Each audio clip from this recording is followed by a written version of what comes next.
स्वागत है आपका एनबीएस पॉडकास्ट के नए एपिसोड में और शुरू करते हैं आज का किस्सा। आज का जो किस्सा है वो है इटली का।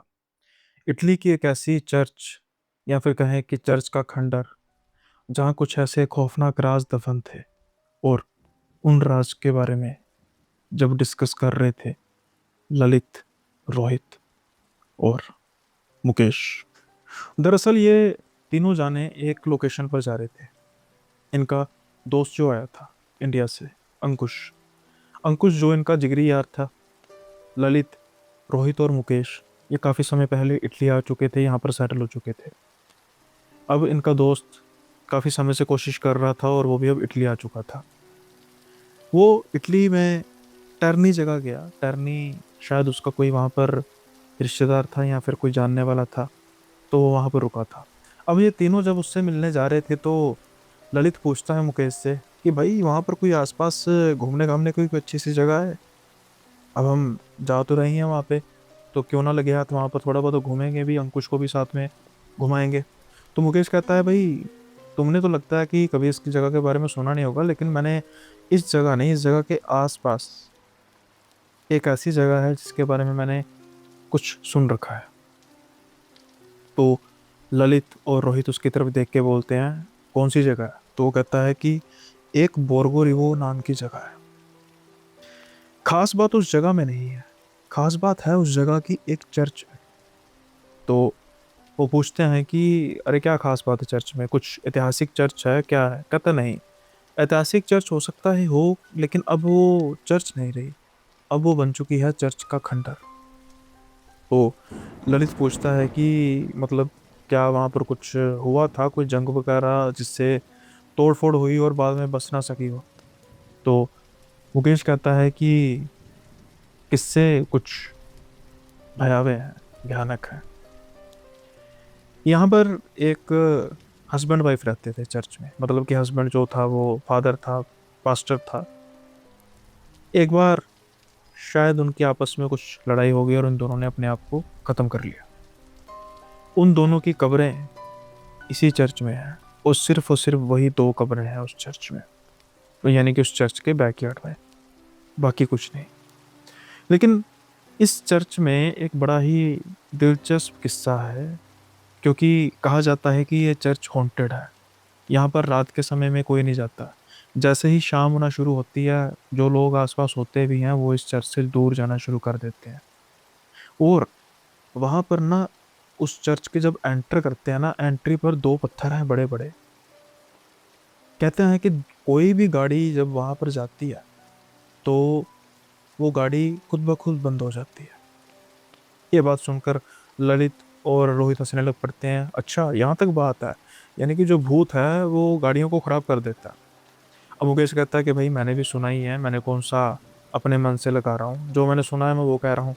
अबे भाई किस्सा सुनना है तो सुनो, नहीं तो रहने देते हैं। तो ललित कहता है कि भाई अब रास्ता लंबा है, अब कुछ ना कुछ सुनते जाते हैं, तो बताओ क्या हुआ। लेकिन ये तो वो किस्सा था जो मुकेश इनको सुनाने वाला था। इसके बाद इनके साथ भी कुछ होने वाला था। पहले हम बात करते हैं उस किस्से की जो मुकेश सुनाने वाला था। वो कहता है कि बहुत पहले की बात है, अमूमन कुछ 1970 के आसपास की। कहते हैं कि एक बार कुछ दोस्तों का एक टोला था, वो भी इसी तरीके से इस चर्च के बारे में सुनते हैं और वो प्लान बनाते हैं कि हाँ हम रात के समय में वहां पर जाएंगे। अब जवानी का जोश, सभी कहते हैं, कोई मना नहीं करता। ये 5 दोस्त थे और ये चल पड़ते हैं उस चर्च की ओर जब अंधेरा हो चुका था। अब जब उस चर्च के पास पहुंचते हैं और जैसा मैंने कहा कि ठीक उस पत्थरों के पास आते ही गाड़ी अचानक से रुक जाती है। जो ये सुनते सुनाते आए थे शायद वो बात सच हो चुकी थी, लेकिन उसके बावजूद भी ये डरे नहीं। इनको लगा कि हो सकता है कि ये इत्तेफाक हो। ये गाड़ी को वहीं पर खड़ी रहने देते हैं और पांचों जाने बाहर आ जाते हैं। अब ये बाहर आकर उस चर्च का मुआयना करने लग पड़े थे। रात के कुछ 2 सवा 2 बजे का टाइम होगा। बिल्कुल सुनसान था, कुछ आवाज नहीं आ रही थी किसी की, ना चलने की, ना किसी के बोलने की। यानी कि ये बात साफ थी कि फिलहाल के तौर पर इन पांचों के अलावा उस चर्च में या उस चर्च के आसपास कोई भी नहीं था। लेकिन वो सन्नाटा, वो शांति टूटती है अचानक एक जोरदार भयानक आवाज से, जो उस चर्च के बिल्कुल भी सियारी थी। जैसे ही ये पांचों सुनते हैं, इनकी तो रूह तक कांप जाती है। पहले जो ये एक स्वर में पांचों जाने इस चर्च की तरफ बढ़े थे कि हम देखेंगे कि कौन सा भूत है यहाँ पे, अब शायद इनका मत बढ़ चुका था। कहीं ये सोच रहे थे कि शायद हमने आकर गलती तो नहीं कर दी, लेकिन शायद अभी भी कुछ बिगड़ा नहीं है, हमें जल्दी से गाड़ी में बैठ जाना चाहिए, और अगर गाड़ी नहीं चलती तो फिर भी हमें उतर कर गाड़ी से यहाँ से भाग लेना चाहिए, सुबह आकर गाड़ी का देख लेंगे। लेकिन फिर भी अभी, जैसा मैंने कहा कि सभी एक मत नहीं थे, अगर एक मत होते तो ये भाग जाते। जैसे तैसे करके हिम्मत करके इन्होंने चर्च की तरफ बढ़ना शुरू किया। लेकिन जब ये चर्च की तरफ बढ़ रहे थे, ये देखते हैं कि चर्च में से एक आदमी निकलता है, एक लंबा सा आदमी। उसने काले रंग के वस्त्र डाले हुए थे, जैसे गाउन होता है लंबा सा। वो इनकी तरफ ही बढ़ा आ रहा था। ये पांचों जाने उसकी तरफ देख के रुक जाते हैं। वो आदमी जैसे जैसे इनकी तरफ बढ़ता आ रहा था, वैसे वैसे ही इनको ऐसे महसूस हो रहा था कि इनका शरीर इनके बस में नहीं है, जैसे कि वो काम ही नहीं कर रहा। वो बस इंतज़ार कर रहा है कि जैसे ही वो आदमी आए और वो इन पर हमलावर हो जाए और ये कुछ कर भी नहीं पाएंगे। लेकिन क्या होता है कि वो आदमी आता है, उनमें से एक दोस्त का हाथ पकड़ता है और उसको चर्च के तरफ ले जाना शुरू कर देता है।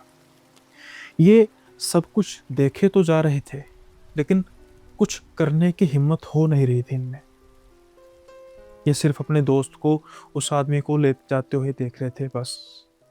लेकिन अब जैसे जैसे वो आदमी दूर जाता जा रहा था, उस चर्च के अंदर की तरफ जाता जा रहा था, वैसे वैसे ही इनके शरीर दोबारा से एक्टिव होने पड़े। अब ये आवाज़ लगा रहे थे कि भाई कहाँ लेके जा रहे हो, और अपने दोस्त को भी आवाज़ लगा रहे थे कि अरे इनके साथ क्यों जा रहा है। वो भी बस जैसे कोई बच्चे को लेकर जा रहा था वैसे ही चले जा रहा था। लेकिन देखते ही देखते वो आदमी चर्च में जैसे गायब सा हो जाता है इनके दोस्त के साथ। अब ये चारों जाने अंदर जाने की सोचते हैं कि भाई हम जल्दी से अंदर जाते हैं, लेकिन एक दोस्त कहता है कि नहीं, हम अंदर गए कोई खतरा हुआ तो दूसरा दोस्त कहता है हम अपने दोस्त को ऐसे ही छोड़ देंगे क्या। वो कहता है मैं ये बात नहीं कह रहा, जल्दी से गाड़ी में जाते हैं, वहाँ पर हमारे जो रोड्स पड़ी हैं, बेसबॉल बैट पड़े हैं, उसको उठाते हैं और फिर चलते हैं अंदर। अब ये जल्दी से गाड़ी की ओर भागते हैं, लेकिन जैसे ही गाड़ी का दरवाज़ा खोलते हैं, इनकी आंखें फटी की फटी रह जाती हैं, क्योंकि जिस दोस्त को ये अंदर वापस ले जाने के लिए गाड़ी में से हथियार लेने के लिए आए थे, वो दोस्त तो अंदर पड़ा हुआ था, अंदर बैठा हुआ था। और जैसे ही ये दरवाज़ा खोलते हैं, वो भी गाड़ी का दरवाज़ा खोल के दूसरी तरफ से बाहर आके इनको गाली निकालने शुरू कर देता है और कहता है कि जल्दी से भागो यहाँ से पहले। वो कहता है तू तो अंदर गया था। कहता है भाई मैं कह रहा हूँ जल्दी से यहाँ से निकलो, बाकी सब बातें हम बाद में करेंगे। वो कहता है भागे कैसे, गाड़ी तो चल नहीं रही। वो कहता है एक बार जल्दी से ट्राई करो, अगर गाड़ी चली तो ठीक है, नहीं तो फिर ऐसे ही भागते हैं। इस बार जब ये सेल्फ लगाते हैं तो गाड़ी चल पड़ती है और जल्दी से गाड़ी मोड़ कर चर्च से बाहर की तरफ भागते हैं। अब जब ये रास्ते में थे तो फिर ये उस दोस्त से पूछते हैं कि भाई ये माजरा क्या है, तू तो हमारे आंखों के सामने एक आदमी चर्च से बाहर निकला, वो उसने तेरा हाथ पकड़ा, तुझे अंदर ले गया। वो कहता भाई मैं तो गाड़ी में था, जब हम यहाँ पर गाड़ी रुकी, गाड़ी स्टार्ट करने की कोशिश की, गाड़ी बढ़ी नहीं, तुम जल्दी से गाड़ी से बाहर निकले और जैसे मैं तो बीच में बैठा था, तो मैं जैसे ही दरवाजे की ओर बढ़ा, दरवाज़ा खुद ब खुद बंद हो गया। अब ये देखो कि लॉक मैनुअल होने के बावजूद भी मुझसे लॉक खुल नहीं रहा था और मैं तुम्हें आवाज़ें लगाए जा रहा था कि भाई बाहर से दरवाज़ा खोलो, लेकिन तुम तो अपनी मस्ती में थे, तुम तो मेरी आवाज़ सुन नहीं रहे थे। मुझे नहीं पता, शायद सुन भी रहे थे, लेकिन तुम शायद सुनकर भी अनसुनी कर रहे थे। तो दूसरा दोस्त कहता भाई हम ये काम क्यों करते, हमारे हिसाब से तो तुम हमारे साथ चल रहे थे, पता नहीं तुम इस बात पर विश्वास करोगे कि नहीं। लेकिन फिर वो दोस्त कहता है कि शायद इसके बाद जो मेरे साथ हुआ अगर ना होता तो मैं तुम्हारी बात पर विश्वास ना करता, लेकिन जो इसके बाद मेरे साथ हुआ, विश्वास ना करने की कोई बात है ही नहीं। अब मैं गाड़ी में बैठा हुआ चिल्ला रहा था तुम्हारी ओर देखकर। तुम देखते ही देखते चर्च की ओर बढ़ते हुए जा रहे थे। जैसे ही तुम मेरी आंखों से ओझल हुए, अब मुझे गाड़ी के आसपास कुछ आवाजें सुनाई देने लग पड़ी, जैसे कोई औरत काफी ज्यादा रो रही है ऊंची आवाज में। मुझे लगा कि शायद यहाँ पर हमारे सिवा कोई और भी है। गाड़ी से मैं बाहर निकल नहीं सकता था। अब मैं इधर उधर अपना मुंह घुमा के देखने लगा, लेकिन मुझे कोई नजर नहीं आ रहा था। बावजूद इसके उस औरत की आवाज मेरे आस पास आते जा रही थी। उसके बाद वो फिर स्पष्ट दिखाई थी मुझे, बिल्कुल गाड़ी के बोनट के सामने। लाल आंखें, सफेद रंग के कपड़े जैसे नन होती है, मेरी तरफ देखकर अजीब सी शक्ल बनाकर वो रो रही थी। मुझसे तो ये देखा नहीं गया, गाड़ी का दरवाजा खुल नहीं सकता था, नहीं तो मैं भाग जाता। मैं तो बस नीचे की तरफ लेट गया और कुछ ही समय बाद तुम आ गए। अब वो दोस्त भी अपना किस्सा सुनाते हैं कि जो उन्होंने महसूस किया था कि इसको कोई चर्च के अंदर ले गया। एक मजाक मजाक में शुरू की गई छानबीन किसी पैरानॉर्मल लोकेशन की इनके लिए सच में बदल गई। अब ललित और रोहित ये बात सुन रहे थे। डर तो उन्हें भी लग रहा था, क्योंकि उनकी खामोशी सब कुछ ये बयां कर रही थी कि वो डर चुके हैं। लेकिन शायद कहते हैं ना कि इंसान को गलतियों से सीख लेना चाहिए। इन्होंने गलती से सीखा नहीं, उन पांचों दोस्तों की गलती से सीखा नहीं, बल्कि उन पांचों दोस्तों की गलती को सुनकर एक और गलती करने के बारे में सोचा। वो गलती थी खुद जाना। अब ये पहुंच जाते हैं कुछ समय बाद अपने दोस्त की जगह पे, यानी टर्नी। वहाँ पे मिलते हैं अंकुश से, काफ़ी खुश होते हैं। काफ़ी सालों बाद तो मिल रहे थे। खाते पीते हैं, एक दिन वहाँ पे गुजारते हैं। अब फिर बात चलती है उस दोस्त से कि भाई सिर्फ घूमने का ही प्लान है या फिर कुछ थ्रिल करने का प्लान भी है। अंकुश कहता है कि सीधे सीधे बोलो, क्या बकवास कर रहे हो। वो कहते हैं कि हमें एक जगह का पता लगा है, बोर्गो रिवो। इसके पास कुछ ऐसी चर्च है जो सुनने में आया हॉन्टेड है। अरे प्लान बनाए हम रात के समय का। तो अंकुश तो पहले बिल्कुल मना कर देता है कि भाई अभी मैं इटली में आया हूँ, मेरे आते ही तुम मेरा राम नाम सत्य करना चाहते हो। तो वो हंस के कहते हैं भाई सब ऐसी ही बातें हैं, हम तो बस जाएंगे वापस आ जाएंगे। अब जो इनके कोई नॉन थे टर्नी में, उनसे ये बात नहीं करते, क्योंकि हो सकता है कि अगर ये बात करते तो फिर वो उनको मना करते और ना जाने के लिए कहते। तो ये बस कोई बहाना बनाते हैं कि हम किसी किसी दूसरी जगह पे नाइट आउट करेंगे और अगले दिन सुबह वापस आ जाएंगे। अब ये चल पड़ते हैं उसी जगह की तरफ। जब ये उस चर्च के पास पहुंचते हैं तो ये पाते हैं कि वही दो पत्थर जिसके बारे में इन्होंने सुना था कि इसके पास जाकर गाड़ी खराब हो जाती है। अब ये उस तरफ पहुंचते हैं। जैसे ही उन पत्थरों को पार करते हैं तो गाड़ी में किसी तरीके की कोई भी प्रॉब्लम नहीं आती। जैसे ही गाड़ी उन पत्थरों से पार होती है तो ये एक दूसरे की तरफ देखकर हंसने लग पड़ते हैं और शायद जैसे मुकेश को चिढ़ाने लग पड़ते हैं, अरे देख भाई कुछ नहीं हुआ, वैसे ही तो बस ड्रामा क्रिएट करके बैठा हुआ था कि यहाँ पर कोई गाड़ी खराब हो सकती है। मुकेश कहता है कि भाई मैं थोड़ा कह रहा था, जो मैंने सुना था वही तो हुआ। अब ये गाड़ी जहाँ कभी चर्च की पार्किंग रही होगी वहाँ पर गाड़ी को खड़ी कर देते हैं और गाड़ी से उतरते हैं। हाँ, एक बात अजीब जरूर थी कि जगह वो शहर से इतनी दूर भी नहीं थी, उसके बावजूद किसी के मोबाइल में टावर नहीं आ रहे थे। अब ये चर्च का मुआयना करना शुरू कर देते हैं। चर्च सच में बहुत खतरनाक थी। देखने में वो काफ़ी पुरानी और खस्ता हाल लग रही थी, बिल्कुल जैसे मानो खौफनाक खंडर। अब ये चर्च के आसपास घूम रहे थे और ये फिर उसके बाद ललित और रोहित कहते हैं कि क्यों ना चर्च के अंदर चले। तो मुकेश और अंकुश कहते हैं कि पागल है क्या, हम कुछ साथ में लेकर भी नहीं आए हथियार वगैरह, और अगर कुछ यहाँ पर चलो भूतों को छोड़ो, भूतों का क्या ही बिगड़ जाएगा किसी हथियार से, लेकिन अगर कोई चोर लुटेरे डाकू कुछ हुए तो फिर। तो ये बात सुन के ललित और मुकेश हंसने लग पड़ते हैं। तो कहते हैं कि बस फिर तो हम भागेंगे। लेकिन अभी ये बातें कर ही रहे थे कि इनको भी एक जोरदार चीख की आवाज सुनाई देती है।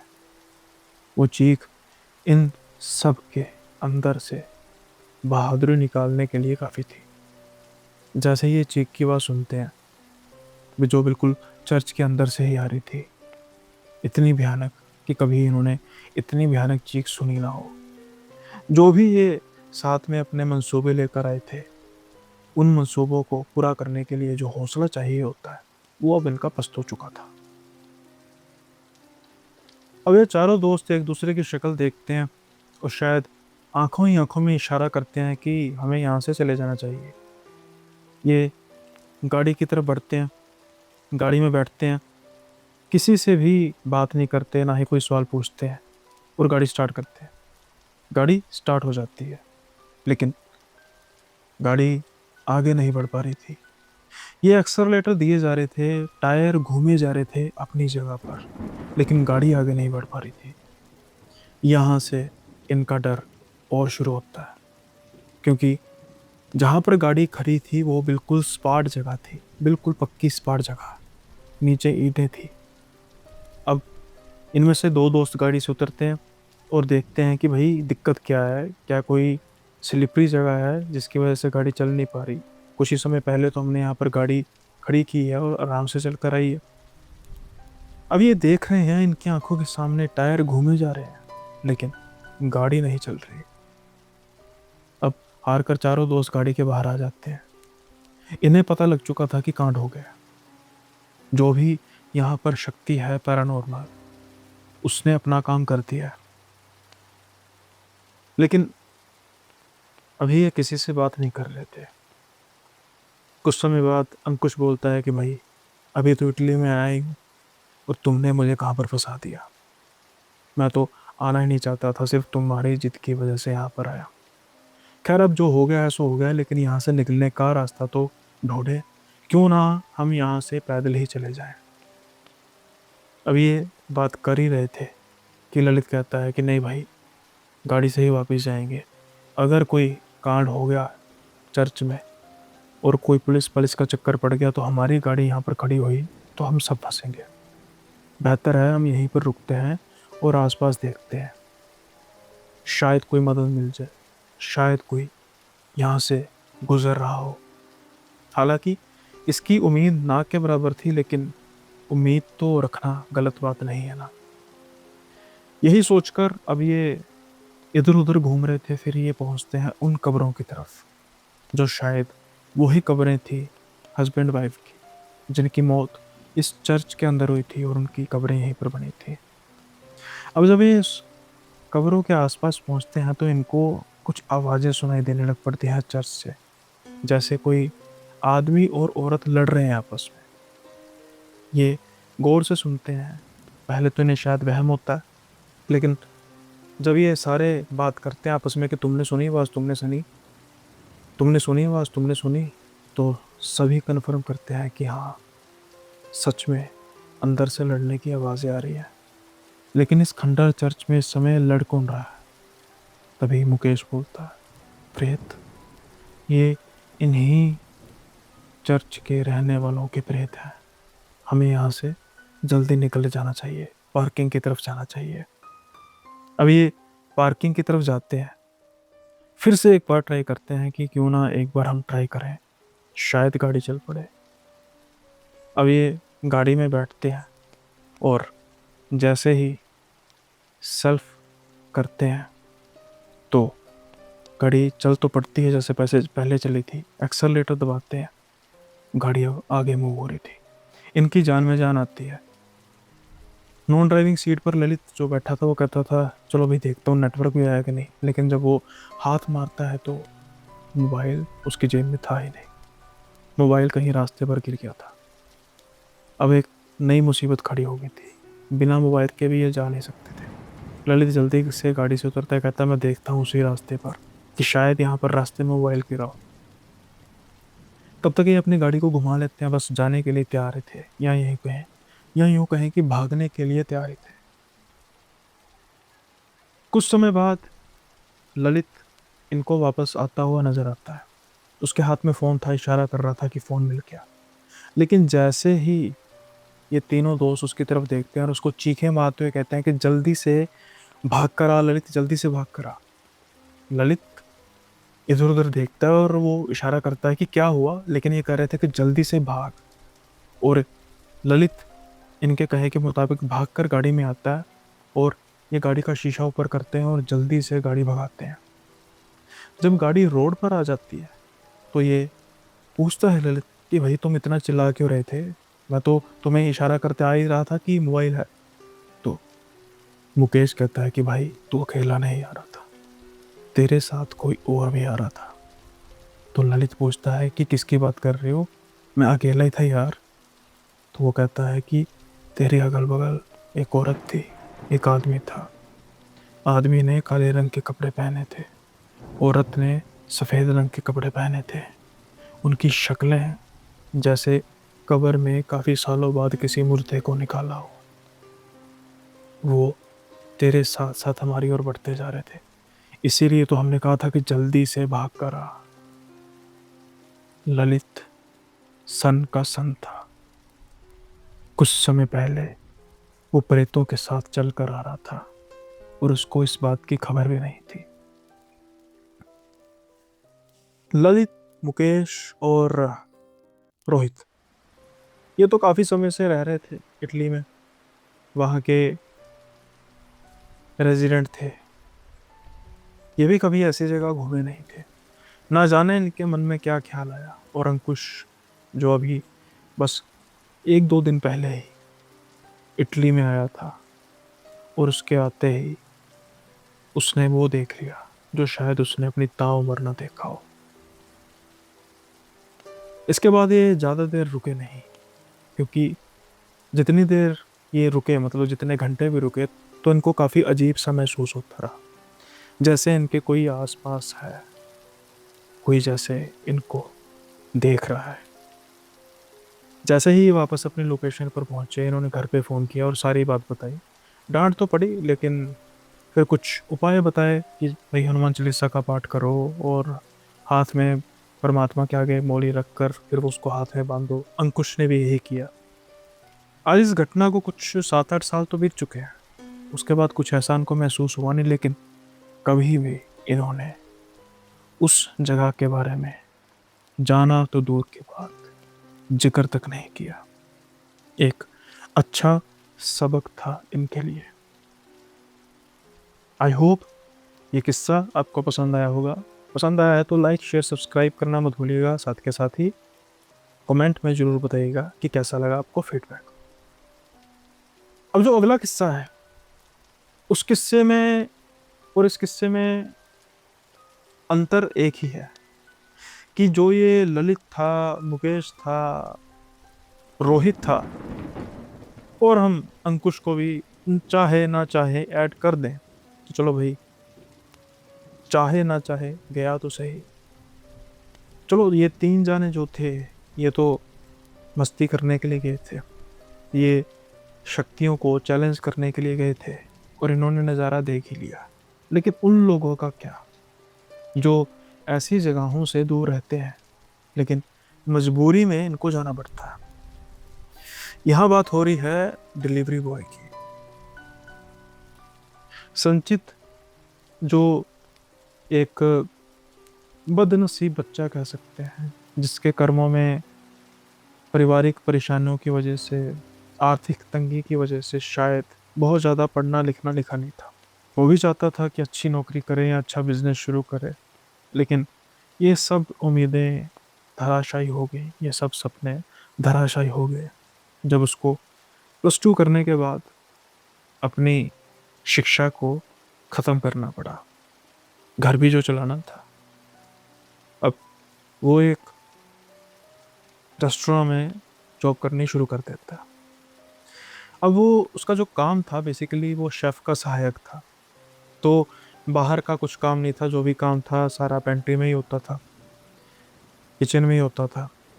लेकिन संचित को हमेशा इस चीज़ का बड़ा चाव रहता था, इस चीज़ का हमेशा उसको बड़ी एक्साइटमेंट रहती थी कि वो भी जो डिलीवरी बॉय हैं, उनकी तरह ही वो जान खाना वगैरह डिलीवर करने जाए। लेकिन जो डिलीवरी बॉयज़ थे उनकी तनख्वाह कुछ कम थी। तो फिर संचित को यही था कि भई चलो अब मनपसंद नहीं है लेकिन घर का गुज़ारा भी तो चलाना है। और इस चीज़ का उसे इसलिए ज़्यादा शौक था कि उसको बाइक चलाने का काफ़ी ज़्यादा शौक था। उसकी वजह से उसको रहता था कि चलो इसी बहाने कम से कम बाइक चलाने को मिलेगी। लेकिन कहते हैं ना कि कई बार हम जो कुछ सोच रहे होते हैं, हम जो कुछ माँग रहे होते हैं, हमारी जो कुछ इच्छा होती है, वो भगवान काफ़ी पास होकर सुन रहा होता है।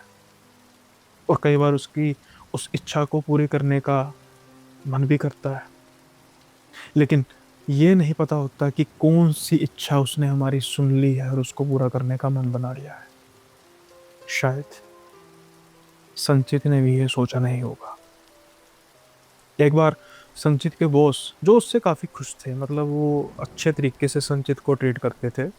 वो कहते थे कि भाई, तो उन्होंने कहा, संचित को बुलाया कि उन्होंने कहा कि यार एक काम कर, जो लड़का है ना, वो आज नौकरी छोड़ देगा। जो भी वो डिलीवरी बॉय था और जो इनसे कुछ सीनियर था, मतलब एज ठीक थी उसकी, 30-32 साल के आसपास था, और वही संचित जो थे वो तकरीबन कुछ 20-22 वर्ष के आसपास इनकी एज थी। तो कहते हैं कि यार उसने आज नौकरी छोड़ देनी है, तो जब तक उसका बैकअप नहीं मिलता तो तुम डिलीवरी करने के लिए चले जाया करोगे बीच-बीच में। मतलब सारे ऑर्डर नहीं, जो कुछ ऑर्डर ऐसे हैं जहाँ पर मुझे लगेगा कि तुम्हें जाना चाहिए, तो तुम दूर के ऑर्डर होंगे तो उनको तुम पूरा कराया करोगे। तो संचित तो खुश हो गया, वो कहता है कि जी सर, मैं कराया करूँगा, कोई दिक्कत नहीं। लेकिन मैं आपसे कुछ पूछ सकता हूँ सर? तो वो कहते हैं हाँ, पूछो संचित। मतलब वो जॉब छोड़ क्यों रहे हैं? कुछ और जगह उन्हें जॉब मिल गई या फिर क्या? जब ये बात सुनते हैं संचित के बॉस, कहते हैं कुछ नहीं, पता नहीं क्या अनाप-शनाप बातें किए जा रहे हैं। उस रात जब रेस्टोरेंट बंद होने जा रहा था, तो बॉस के केबिन से बॉस की और उस लड़के की काफ़ी बहसबाजी की आवाज़ें हमने सुनी। यानी कि वो अच्छे नोट में जॉब नहीं छोड़ रहा था। क्या हुआ? हमें कुछ ज़्यादा समझ तो नहीं आ रहा था, लेकिन जितना भी समझ आया वो ये था कि शायद कुछ वो लड़का अपने बॉस को समझाने की कोशिश कर रहा है, लेकिन बॉस थे कि मानने को तैयार ही नहीं थे। बस यही जो सब कुछ था, हमें समझ आया। ख़ैर, अब मैं इंतज़ार कर रहा था कि कब मेरी बारी आएगी, और एक दिन मेरी बारी आ गई। लेकिन शायद वो मेरा पहला और आखिरी ट्रिप था। अब जो पिज़्ज़ा का ऑर्डर था, वो कुछ बड़ा था, मतलब कुछ 5 पिज़्ज़ा के आस-पास हमने डिलीवर करने थे। तो मैं भी पहली बार जा रहा था, तो एक लड़का जो था, जिसने अभी कुछ ही दिन पहले जॉइन किया था, तो बॉस ने कहा कि तुम ऐसा करो, तुम दोनों जने चले जाओ और जो पिज़्ज़ा है वो कैरी कर लेगा लड़का। अब आपने देखा होगा जो पिज़्ज़ा कुछ बड़े होते हैं, तो वो उल्टे उल्टे तरीके से बैठते हैं पीछे लड़के, और अच्छे से हैंडल हो जाता है पिज़्ज़ा। इसी पैटर्न में हम चल पड़े। मैं बहुत खुश था। बाइक चलानी मुझे आती थी, लेकिन बाइक थी नहीं, तो कभी-कभी मौका मिलता था और ये उन्हीं मौकों में से एक था। काफ़ी समय बाद मैं बाइक चला रहा था। आज मौसम भी कुछ सुहावना था। अब हम बढ़ रहे थे उस लोकेशन की ओर, जहाँ पर हमने पिज़्ज़ा को डिलीवर करना था। लेकिन जैसे-जैसे हम उस लोकेशन की ओर बढ़ रहे थे, शहर की भीड़-भाड़, शहर की धूम धीरे-धीरे कम होती जा रही थी और वीराना बढ़ता जा रहा था। एक पॉइंट पर आकर हम सड़क के उस हिस्से पर पहुँचे जहाँ पर हमने एक मोड़ काटना था, और वो मेन रोड से कुछ संकरा रास्ता था, कुछ टूटा हुआ रास्ता था। तो उस लड़के ने कहा कि भाई एक बार अच्छे से देख लो, क्या सच में यही लोकेशन है? हम गलती से किसी और जगह तो नहीं आ गए? तो जो लोकेशन हमें दी गई थी, मैंने जीपीएस दोबारा लगा के देखा, तो वो लोकेशन बिल्कुल ठीक थी। अब हम उस संकरे रास्ते की ओर बाइक को कर लेते हैं, लेकिन अब हमें डर भी लग रहा था। किसी भूत का, प्रेत का नहीं, बल्कि किसी चोर लुटेरे का डर। खैर, हम जैसे-जैसे उस सड़क में बढ़ते जा रहे थे, वहाँ पर तो हमें कोई बस्ती, कोई कॉलोनी तो दूर की बात, कोई इक्का-दुक्का घर भी नज़र नहीं आ रहा था। कुछ किलोमीटर आगे जाने के बाद हमें हमारी साँस में साँस आती है जब हमें एक घर दिखाई देता है, और वो लोकेशन वहीं पर जाकर ख़त्म होती थी। लेकिन जब हम वो घर देखते हैं, वहां पर तो एक भी लाइट नहीं जल रही थी। बिल्कुल खाली घर और सुनसान, ऐसा जैसे कई बरसों से उस घर में कोई रह नहीं रहा। अब मैं और वो लड़का दोनों डर रहे थे उस घर में अंदर जाने को, लेकिन ऑर्डर भी तो डिलीवर करना था। फिर कैसे जाए, यहाँ पर तो कोई हमें नजर नहीं आ रहा। तो वो लड़का कहता है कि भैया आप ऐसे करो, आप जाकर दरवाज़ा खटखटाओ, देखते हैं। कई लोग होते हैं, हो सकता है नए नए आए हों, अभी नई नई जगह इन्होंने हायर की हो, इसलिए तो 3 4 5 पिज़्ज़ा मंगाए इन्होंने कि भाई बाहर का खाना खाएंगे। अब हम शायद अपने आप को तसल्ली देने की कोशिश कर रहे थे। मैं जाता हूँ, वो लड़का भी मेरे साथ पीछे पीछे आता है। उसने पिज़्ज़ा होल्ड किया हुआ था और मैं दरवाज़ा खटखटाना शुरू कर देता हूँ, लेकिन कोई भी रिस्पॉन्स नहीं आ रहा था। अभी हम ये सोच ही रहे थे कि क्या किया जाए, वापस आया जाए या कैसे किया जाए। तो अचानक से पीछे से कुछ आवाज़ें आनी शुरू होती हैं और ऐसा लग रहा था कि शायद कोई पीछे स्विमिंग पूल है और वहाँ पर कुछ बच्चों की आवाज़ें आ रही थी कि बच्चे वगैरह शायद स्विमिंग पूल में नहा रहे हैं। तो वो लड़का कहता है कि मुझे लगता है कि पीछे होंगे सभी, तो हम ऐसा करते हैं, हम जाके देखते हैं। तो मैंने कहा कि भाई क्या पिज़्ज़ा उठा के जाते रहेंगे, अब मैंने दरवाज़ा भी खटखटा दिया है, ऐसा ना हो कि हम पीछे चले जाएं और सामने वाला दरवाज़ा खोल दे, वो हमें देखता रहे, ढूंढता रहे और हम पीछे जाएं तो बाद में वो कहेगा कि हमारी प्राइवेट प्रॉपर्टी में ऐसे कैसे घूमी जा रहे हो। तो लड़का कह रहा है कि भाई दरवाज़ा तो खुल नहीं रहा, चलो एक काम करते हैं, आप इस पिज़्ज़ा को पकड़िए और मैं पीछे जाके देखता हूँ। अगर तो उनके साथ कोई बच्चों के साथ कोई गार्डन वगैरह हो तो उनको कहूँगा भी अपना पिज़्ज़ा के कैरी कर लो, और तब तक अगर किसी ने दरवाज़ा खटखटा दिया तो आप पिज़्ज़ा हैंडओवर करना, मेरा वेट करना और चल पड़ेंगे, मोबाइल फ़ोन कर देना मुझे। ये बात कह के मुझे भी बात ये सही लगी और इसके बाद हमारी रजामंदी होगी और वो लड़का चल दिया। उसके बाद अब मैं दरवाज़ा खटखटा रहा हूँ, जैसे ही वो लड़का गया वैसे ही दरवाज़ा खुलता है। मैं काफ़ी हैरान होता हूँ कि भाई इतनी देर से कोई दरवाज़ा नहीं खोल रहा था, लेकिन फिर भी चलो खुला तो सही। जैसे ही मैं देखता हूँ कि मेरे सामने एक औरत खड़ी थी, काफ़ी बुजुर्ग। वो मेरी तरफ देख के मुस्कुराती है। पहले तो मैं देख के डर ही जाता हूँ क्योंकि उसके दांत थे ही नहीं, शायद लगवाए होंगे, लगाना भूल गई होंगी। तो मैं कहता हूँ कि मैम आपने पिज़्ज़ा ऑर्डर किया था। तो वो कुछ बड़बड़ाती है, बोल तो सकने में दिक्कत आनी थी कि दांत थे नहीं। तो मैंने कहा कि आप ऐसा कीजिए कि पिज़्ज़ा आप नहीं उठा पाएंगे, अगर आप कहें तो मैं अंदर दे आऊँ पिज़्ज़ा। तो वो इशारा करती है हाथ का और पीछे मुंह करके ऊंची सी कुछ शायद चीख जैसा कुछ बोलती है, जो सुन के अचानक से मैं डर जाता हूँ।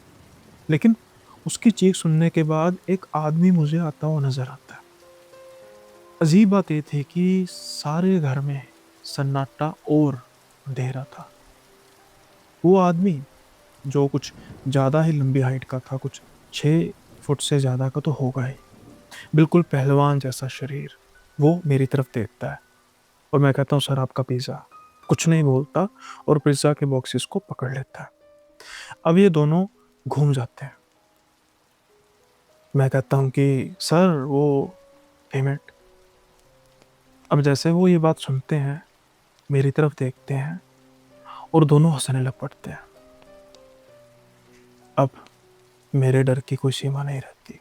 कुछ वो अजीब तरीके से हंस रहे थे, नहीं, हंस तो वो बिल्कुल नॉर्मल रहे थे, लेकिन अजीब बात क्या थी जिससे मैं डरा, वो ये थी कि जो औरत मेरे सामने खड़ी थी, कुछ समय पहले जब वो हंसी उसके दांत नहीं थे, लेकिन अब जब वो हंसती है तो उसके दांत नजर आ रहे थे। ऐसा कैसे हो सकता है?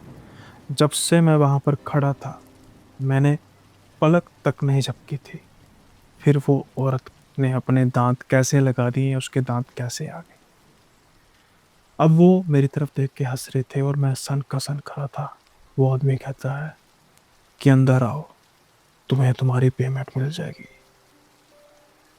और उसके बाद यही के होके रह जाओगे। जैसे ही वो ये बात कहता है, तब तक जो दूसरा लड़का था वो भागता हुआ आता है और कहता है भैया भागो। शायद मैं भी ये सुनने का इंतजार कर रहा था। मैं उससे ये नहीं पूछता कि क्या हुआ, मैं उसको ये नहीं कहता कि क्यों, मैं बस जैसे ही वो कहता है कि भैया भागो, मैं भी दरवाजे की ओर, यानी जो मेन डोर था, उस तरफ भागना शुरू कर देता हूँ। हम दोनों पीछे बिना मुड़े उस तरफ भागे जा रहे थे, और जैसे ही हम बाइक पर बैठते हैं, उस घर से ऊंची ऊंची चीखने चिल्लाने की आवाजें आ रही थी। अब हम जब तक मेन रोड नहीं आया, एक दूसरे से कोई बात नहीं की। मेन रोड पे हम जब हमारी बाइक आती है तब भी कोई बात नहीं करते। अब जब शहर की तरफ मुड़ते हैं और शहर तक पहुंच जाते हैं, यानी कि जहाँ कुछ चहलकदमी थी, कुछ भीड़ थी, फिर हम बाइक को रोकते हैं और हमारी जान में जान आती है। ऊंची ऊंची हम सांस ले रहे थे, हमारी आंखों में खौफ, दोनों की आंखों में खौफ साफ नजर आ रहा था। लेकिन मेरे साथ जो हुआ मुझे तो पता था, जिसकी वजह से मैं डरा हुआ था। उसके साथ क्या हुआ, एक ही स्वर में हम दोनों पूछते हैं। वो जगह भूता थी। मैं कहता हूँ कि भाई, तूने भी क्या वो देखा जो मेरे साथ हुआ? कहता नहीं भैया, जो मेरे साथ हुआ मैं आपको वो बताता हूँ, फिर आप बताना कि आपके साथ क्या हुआ। अब मैंने कहा कि क्या हुआ? कहता, आपने सुना था वो आवाज़ें आ रही थी, वो बच्चों की आवाज़ें थी, हमें लगा कि शायद बच्चे स्विमिंग पूल में होंगे। कहता जैसे मैं वहां पर गया, वहां पर भैया पानी था, पानी हिल रहा था, बच्चों की आवाज़ें भी आ रही थी, लेकिन वहां पर कोई नहीं था। और मैंने कुछ आगे जाकर देखा कि कहीं ये मेरा वहम तो नहीं है। लेकिन देखते ही देखते वो पानी मेरे सामने लाल होना शुरू हो गया, और जिन बच्चों की आवाज़ें उस पानी में से आ रही थी, मैं आसपास देख रहा था, वहां पर पेड़ों के ऊपर बच्चे बैठे हुए थे जो मेरी तरफ देख के हंस रहे थे। कुछ समय तो मैं सन का सन रह गया। मुझे तो समझ ही नहीं आ रहा था कि मैं क्या करूं, क्या बोलूं। जैसे तो बस मैं मूर्ति बनकर खड़ा रह गया। फिर अचानक से मुझे बाहर से किसी की ऊंची सी हंसने की आवाज आती है। एकदम से मेरी जैसे मूर्छा खत्म होती है और मैं भागता हूँ। और जब मैं आपके पास पहुंचता हूँ, मैं जल्दी से आपको कहता हूँ भागो। आपके साथ क्या हुआ? तो फिर जो मेरे साथ हुआ था, मैं वो सारे का सारा किस्सा बताता हूँ कि भाई मेरे साथ ये कुछ हुआ था। अब हम जाते हैं अपने बॉस के पास। बॉस कुछ नाराज था कि इतना टाइम क्यों लगा है, लेकिन हम उसको सारे का सारा किस्सा बताते हैं कि हमारे साथ ये हुआ। हमें लगा था कि बॉस हमसे गुस्सा होगा, हमें नौकरी से निकाल देगा, लेकिन हम ऐसी नौकरी नहीं करेंगे जहाँ पर जान मन बना है। लेकिन जब ये बात सुनता है बॉस, वो सीट पर बैठता है, अपने माथे पे हाथ रख लेता है। तो वो कहता है कि यानी कि जो अविनाश कह रहा था उसमें कुछ तो सच्चाई थी। हम पूछते हैं कि सर हुआ क्या? तो फिर बॉस भी बात बताता है कि इसी लोकेशन पर आज से कुछ समय पहले हमें ऑर्डर आया था। अविनाश वो ऑर्डर लेकर गया था, लेकिन जब वो वापस आया तो वो तुम्हारी तरह ही घबराया हुआ था। और उसने कहा कि वहाँ पर मुझे एक बुढ़िया मिली जिसकी शक्ल कुछ अजीब सी थी। और जब मैंने उससे पेमेंट मांगी तो वो ऊंची ऊंची हंसने लग पड़ी, और उसने मुझे पकड़ लिया और उसने कहा कि अंदर आओ, अपनी पेमेंट ले लो, लेकिन वापस नहीं जा पाओगे। मुझे लगा कि शायद उसने पिज़्ज़ा खुद खा लिया, या जो भी किया वो पेमेंट, शायद उसने पिज़्ज़ा गिर गया है कुछ है, और वो पैसे के बहाने में ऐसा कुछ कर रहा है। लेकिन उसने रिज़ाइन कर दिया और मैंने भी उसे जाने दिया, क्योंकि मुझे शक था कि शायद उसने कुछ गलती की है। लेकिन ऐसा तो नहीं हो सकता ना कि दो लोग, दो नहीं बल्कि तीन लोगों को एक ही तरीके का वहम हो। वो कहते हैं ठीक है, सुबह हम पुलिस से बात करते हैं और चलेंगे। अब सुबह होती है, पुलिस से बात की जाती है, और उस लोकेशन पर पुलिस को लेकर जाया जाता है। वो लोकेशन पर वो घर था, वो सूखा हुआ स्विमिंग पूल भी था, लेकिन कोई भी बुढ़िया, कोई भी आदमी नहीं था। पता करने पर पता चलता है कि ये घर तो आज से कुछ 50 साल पहले ही वीरान हुआ है। यहाँ पर तो कोई रहता नहीं, तो पिज्ज़ा का ऑर्डर कौन देगा? भूत? सभी ये कहकर पुलिस वाले हंसने लग पड़े और चले गए। लेकिन जो बात उनके लिए हंसने वाली थी, हमारे लिए वो काफ़ी सीरियस थी, कि कहीं ना कहीं शायद भूतों ने ही पिज़्ज़ा को ऑर्डर दिया था। या फिर वो पिज़्ज़ा नहीं खाना चाहते थे। शिकार तो वो हमारा करना चाहते थे, वो तो इंसानी मांस खाना चाहते थे। लेकिन किस्मत अच्छी थी कि अविनाश भैया भी बच गए और हम भी बच गए, और कहीं न कहीं हमारी नौकरी भी बच गई। फिर बॉस ने अविनाश भैया को दोबारा से बुलाया, माफ़ी माँगी और कहा कि जो तुम कह रहे थे शायद वो ठीक था। आज हम कहीं पर भी जाते हैं, कहीं पर भी जब कुछ अनयूजुअल और काफ़ी दूर का ऑर्डर आए, तो बॉस पहले कन्फर्म कर लेते हैं और कम से कम 4 लोगों को तो भेजते ही हैं, ताकि कोई इन केस दिक्कत आए तो एक दूसरे को बचा तो सकें। आई होप ये किस्सा भी आपको पसंद आया होगा। पसंद आया है तो लाइक कर दीजिए, शेयर कर दीजिए, सब्सक्राइब कर दीजिए। साथ के साथ ही भाई मुझे लगता है काफ़ी समय हो चुका है अब, कुछ समस्याएँ जो लगातार चलती जा रही थी, अब मैं तो ठीक हो चुका हूँ, लेकिन एसी खराब हो चुका था, फाइनली वो भी ठीक हो चुका है। और शायद अगला जो एपिसोड होगा, यानी इसके बाद एक पॉडकास्ट होगा कल, और उसके बाद फिर जो अगला एपिसोड होगा वहाँ पर दोबारा से वापसी करेंगे, अच्छे किस्से के साथ, बेहतरीन किस्से के साथ। उसकी तैयारी मैं काफ़ी देर से कर रहा था। सो आज का जो एपिसोड है इसको यहीं पर ख़त्म करते हैं। मिलेंगे आपसे अगले एपिसोड में नए किस्सों के साथ। तब तक के लिए बाय बाय, अपना ख्याल रखिएगा।